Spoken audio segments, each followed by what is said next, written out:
I'll be the first to say, millennials suck. Okay, maybe not the first, but I'll say it again. We suck. There are countless articles, videos, vines, snaps, Tinder profiles, and more that hold testament to this fact. See, anyone that's a millennial in the crowd has been there, and I can relate. Among other things, we've been called lazy, entitled, self-absorbed, none of which are particularly good traits. But the thing is, anyone who's been on the receiving end realizes it's true, at least partially. See, the problem is, it's not just true for millennials, but all of us. No matter if you were born as a baby boomer or the upcoming Generation Z, we all have our negative traits. Now, granted, we do have to give credit to our predecessors for amazing things like the internet or this beautiful society we have today, but then again, it's not like they've had the most perfect track record either. Financial crisis.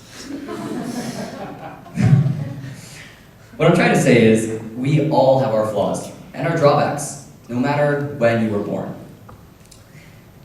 Now, lately we've been putting the blame of these flaws on the increased use of media and technology since childhood. But if that's the case, well, then Generation Z is just so screwed. And I refuse to believe that. So it's time to take a new perspective and realize that these generalizations and stereotypes are only toxic to the growth of our newer generations. See, humans change. I'm sure you all understand that. But what we need to do is, we need to make accommodations for those changes. More specifically, we should be given the space to accommodate for our growth. I'll get back to that in a moment, but keep that in mind, space. So first, I want to ask you guys a question. How many of you have heard of Tumblr? All right, a good amount of you. What about Mashable? Okay, much less of you. But if you can see the pattern here, it's starting to get less and less known. And this one's the most obscure. I'm sure no one has heard of this one. Trust me. I think it was called Snapchat? Jokes aside though, these are all huge startups, created and founded by, you guessed it, millennials. See, there's this sudden influx of creativity and drive to change our world. So, what I'm saying is, let's harness that strength. But that boils down to the question, how do we do this? Well, first, I want to address the idea of creativity itself. What is creativity? How do we define it? And why is there suddenly so much more? Finally, how do we take it by the reins? And you all know the famous slogan, just do it. He's wearing a shirt. So, what exactly is creativity? Well, it's a whole new topic, so I'll just try to be brief about it, but I believe it's a derivative of your imagination. It's something that grows alongside you, just like any other living, breathing thing, but it lives at the outskirts of your mind. So you've got to think real hard to be creative. Now there's a few different ways you can look at creativity. There's artistic thinking. That's where the dragons, the magic, and the fantasies lie.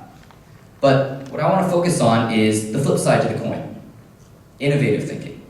That's where you think of new ideas, new insights, and new solutions to problems. And most importantly, it's where startups are born. Now, as millennials, we're raised thinking we should make an impact. We're raised to dream of it. We're raised thinking we should be the solution to the problems in our society. And we're raised thinking that we can do anything. Now, if you guys see any correlation here, we're raised to be innovative thinkers. Now, according to everybody else, we seem to have a lot of problems as a generation. So, as innovative thinkers, we have the dream and the drive to solve that. Now, dreams and drive make for great entrepreneurs. Funny story, last summer I went to Boston to make a startup with a group of friends from SoCal. We called it Contact, the future of business cards. High quality metal business cards built for durability and reusability with NFC and QR code technology. Whew, quite the mouthful. But in those 2 months, we learned more about business and public speaking than we had in the short 18 years of our lives. See, the 4 of us were a motley crew. But even if we were all different, we had the dream, the drive. But most importantly, I told you guys to remember this, the space to actually experiment, grow, and to unleash our innovative creativity. This space was by far the most important factor. Now, recently I also had an interview, and she asked me, what makes you special? Now, don't get me wrong, but she was a wonderful, wonderful person, but how do you want me to answer something like that without sounding like a pretentious prick? Well, internal strife aside, this is how I decided to respond. I'm not. What makes you special? A perfect response if I do say so myself. But she turns it around on me and she says, well, you must be.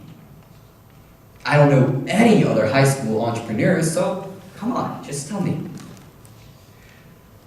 So I gave in and I decided to respond in earnest. I said, well, what makes anyone else so special that they believe they can achieve their dreams without doing anything about it? You see, what I was doing was no different from that hardworking student aiming for med school. I was just pursuing a dream. I was just pursuing my future. And I still believe this answer is correct. I'm not special. See, we're millennials. We're built for ambition. But if I could add one more thing to that response, I would say that I had the space to actually make it a reality. See, when I was in Boston, there was no one standing over my shoulder telling me what to do or how to do it. There was no one telling me how I should regulate my time, and there was no one telling me, most importantly, what I could or could not do. I was given an almost absolute freedom to chase after my dream. Now, traditionally, this sort of freedom is dangerous, harmful even, to a child's education. But the only reason why would be because they might squander all that extra time on useless activities, playing games, which I'm guilty of. Anyway, so the way that we avoid this is to actually have the drive, the motivation, and the ambition to succeed. These 3 qualities are all prevalent in millennials, in us. And the fact that we maintain this strict order in our education in a world full of us is, quite frankly, disappointing. See, we're a generation that thrives on excess space. A new generation of people are coming, and a new generation of education should come with it. It's time to let us explore. It's time to let us expand. It's a new age, the age of the Millennial Astronaut.